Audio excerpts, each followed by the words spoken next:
அனைவருக்கும் வணக்கம். இன்றைக்கி நான் பரிந்துரை பண்ண போகிற நூல் கிராமம் நகரம் மாநகரம். இதனுடைய ஆசிரியர் நா. முத்துக்குமார்.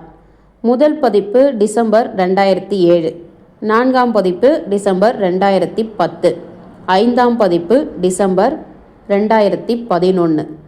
பட்டாம்பூச்சி பதிப்பகம்தான் இந்த நூலை வெளியிட்டிருக்காங்க.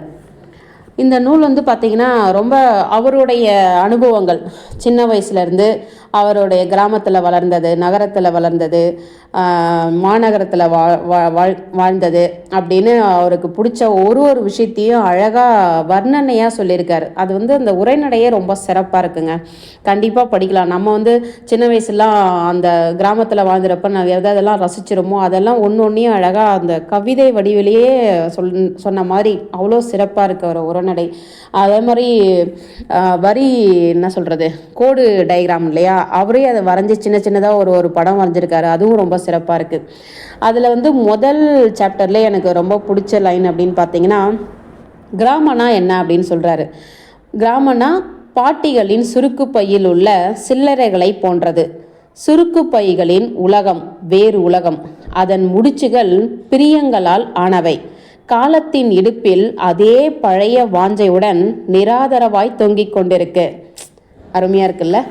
அதுக்கப்புறம் பார்த்தீங்கன்னா, நகரம் அம்மாக்களின் அஞ்சரை பெட்டியில் உள்ள சில்லறைகளை போன்றது நகரம். அம்மாக்களின் உலகம் அஞ்சரை பெட்டிகளால் ஆனது. ஒவ்வொரு அஞ்சரை பெட்டியை திறக்கும் போது அதற்குள் ஒரு அம்மா அழுது கொண்டிருக்கிறாள். எவ்வளோ அழகாக சொல்லியிருக்காரு பாருங்க. அதுக்கடுத்து மாநகரம். மாநகரம் அப்பாவின் சட்டை பையில் உள்ள ரூபாய் நோட்டுகளை போன்றதாம். அப்பாவின் உலகம் திறக்கவே முடியாத கதவுகளால் ஆனது. அதன் ஒவ்வொரு வாசலிலும் கண்டிப்புகளால் ஆன கனத்த பூட்டு இருக்கும் அப்படின்னு சொல்கிறார்.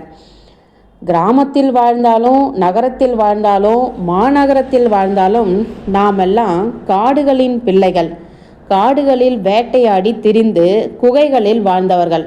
அதன் நினைவலைகள் எங்கு வாழ்ந்தாலும் நம்மை துரத்தி கொண்டு தான் இருக்கும் அப்படின்னு சொல்கிறார். இதை மாதிரி ஒரு ரெண்டு லைன்லேயும் ஒரு தகவல் கொடுக்குறாரு. அது ரொம்ப ரசனையோட சொல்லியிருக்கிறார். மிக சிறப்பாக இருக்குது இந்த நூல். கண்டிப்பாக எல்லாரும் படிக்கலாம். நன்றி.